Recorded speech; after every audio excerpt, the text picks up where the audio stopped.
The Sheriff Department is also investigating a car-bus collision which occurred Sunday at approximately 12:52 p.m. on Carlin Road near its intersection with Frielska Road in Grant Township.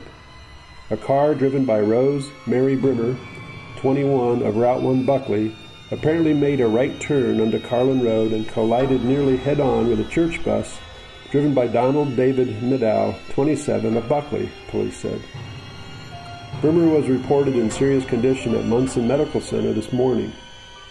2 passengers in her car also were taken to the hospital. Rose Marie Brimmer, 13, of Traverse City, was treated and released from the hospital, while Matthew Brimmer, 1.5-year-old, was reported in fair condition. 2 passengers in the bus, Glenn Pullis, 8, and Stephen Pullis, 11, both of Buckley, also were treated and released from Munson. The injured were taken to Munson by volunteer ambulances from Grand and Interlaken.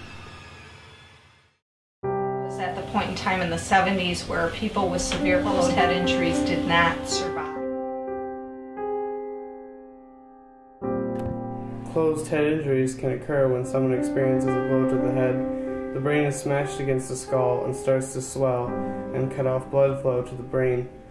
Without blood, parts of the brain start to die, and depending on how fast the swelling subsides, determines the amount of damage that was done to the brain.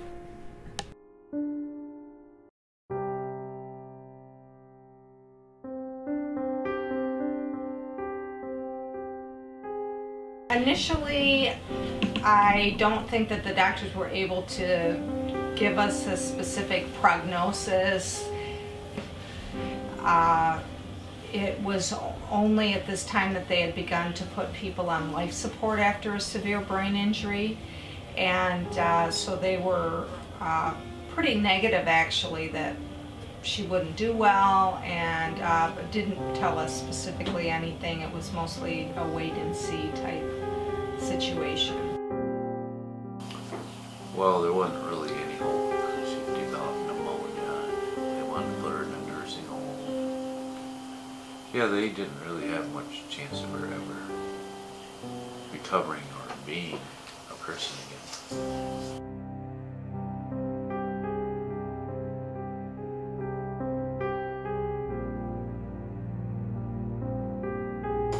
Butcher cattle. I was at a friend's house and we were, I'd already butchered 3. I was on my way to get the 4th one. I was, I'm a year younger than her, so I was, it's like 20, I think I was 20. And I was at a movie downtown Traverse City at the theater on Front Street, and I was watching the movie Tommy the Who, and my roommate came to find me and sent an usher up to get me. I didn't know how they knew who I was, but they came and told me that my sister had been injured and she was at the hospital. So we went to the osteopathic hospital thinking that's where they would have taken her, because that's where we usually treated. And they said no, she was at Munson, so we went to Munson, and by the time I got there, she was already in the intensive care unit.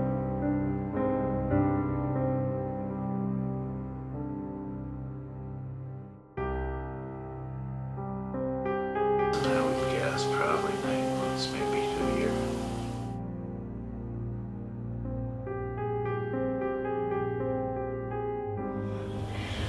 Well, that's an interesting question, because today, because more people have survived severe brain injuries, we actually know that there are stages of recovery from coma. But back then, what we knew was that she didn't really follow commands or let us know with any consistency that she knew what was going on until Christmas. I would say that the length of her coma was about 2+ months. Rose goes to therapy 3 times a week, as well as having therapy at home. She has aquatic therapy, which is therapy in the water. The water supports her body weight, so she can do exercises that she couldn't do on land. She also goes to physical therapy to work on her muscles like her legs, because she relies on them for so many things.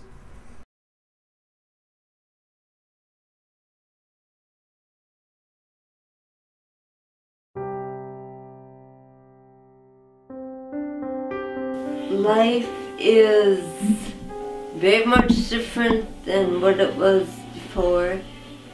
Well, I've learned to adapt to what I can, with what I can do to what the way things are. But it took a long time to get there.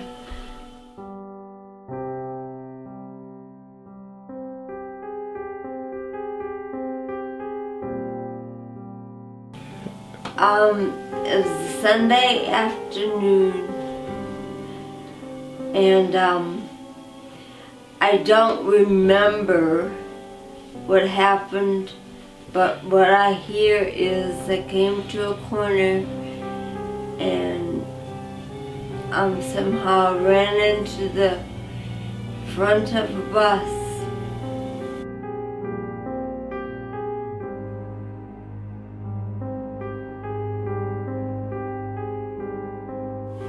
I have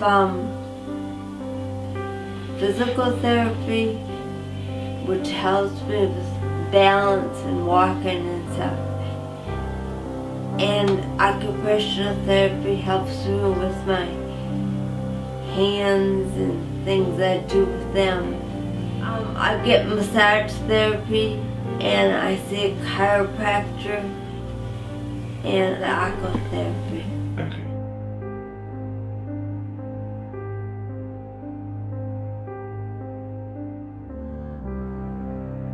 Specifically, the therapy treats right now the therapy is mostly aimed at the abnormal muscle tone and the problems with balance and coordination.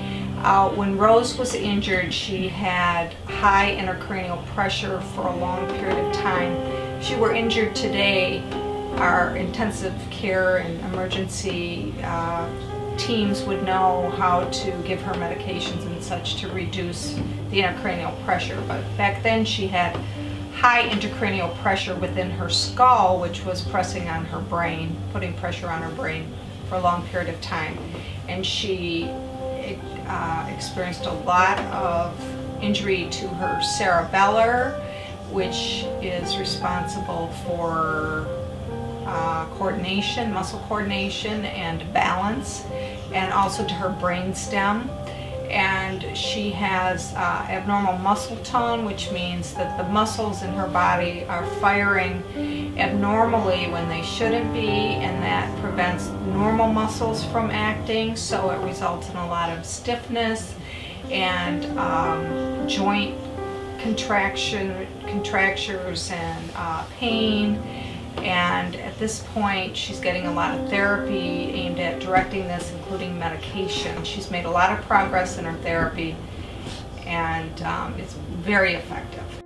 They've helped me a lot to get where I am today. I'm able to care for myself and to be basically independent, and I think therapies have a lot to do with that.